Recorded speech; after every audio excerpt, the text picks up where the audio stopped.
You know, I'm just sitting here eating my lunch, late lunch, and I'm talking to an acquaintance of mine about going to a place for alcohol recovery and all that at a meeting, and I would love to go. Hopefully soon. But I never thought that I would actually be here, you know, to live this kind of life. You know, I thought I would always be trapped in that trailer. Hell, even back when I was a little girl, I never would have thought I was going to live to see the next day. You know? You know, having to... I don't even know what to title it. I don't know, not fornicate, but like... have relations. Bad relations is what I should call it. Bad relations. With one person after the next, after the next, after the next. You know, I didn't think it would ever end. I thought it was pure torture, you know?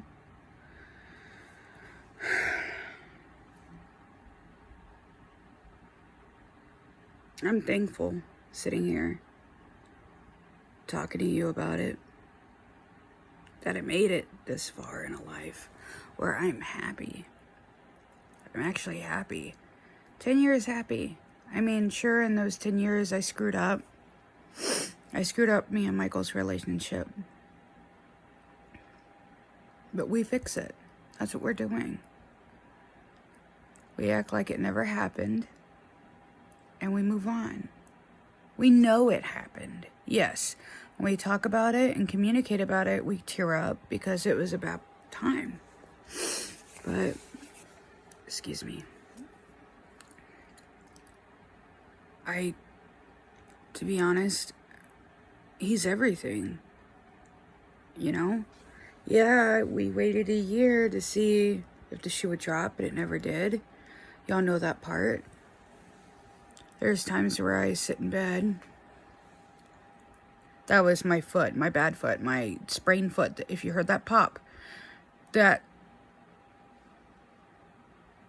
was my sprained foot that just popped. Ow. I'm okay. Just took me by surprise, really, because I'm trying to talk to you. I don't even remember what I was talking about. Oh my gosh. Oh yeah. So I sit here and I look at him when he's asleep. He's not here. He left to work. Usually sometimes he'll sit with me when I do a video because he calms me down. He's like my calming mechanism. Like the doctors know, my work knows that he calms me he calms me down. Like I got triggered so bad at work, and as soon as I see him walk up to the doors to help me walk to the car, I went straight to his arms and he says, I'm here. I'm here. And I'm just like, oh, thank you. So I was at work. And this is going to be a long video, sorry. I was at work and I was doing my hosting duties, and I'm not saying the place or anything, but a lady... wait, let's backtrack a second. All I heard was blood-curdling screaming like somebody was in so much pain. Excuse me, sorry. And all of a sudden, I turned to look at my head, like I have this chill going up my spine. And all of a sudden, I see this lady taking her son by the neck with her nails inside the neck.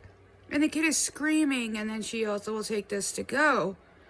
I'm like, oh God, and I'm talking to one of my coworkers, and he was so kind to walk me away to distract me because I'm triggered so hard. I haven't been triggered this hard in a long time. I haven't even told Josh yet.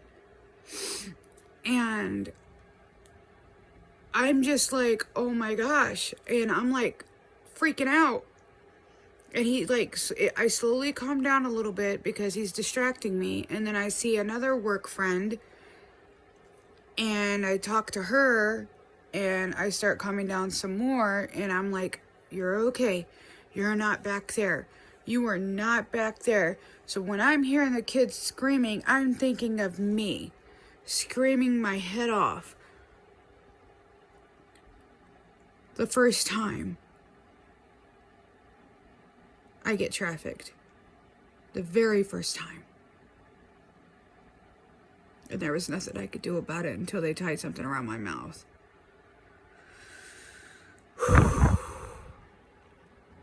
Sorry.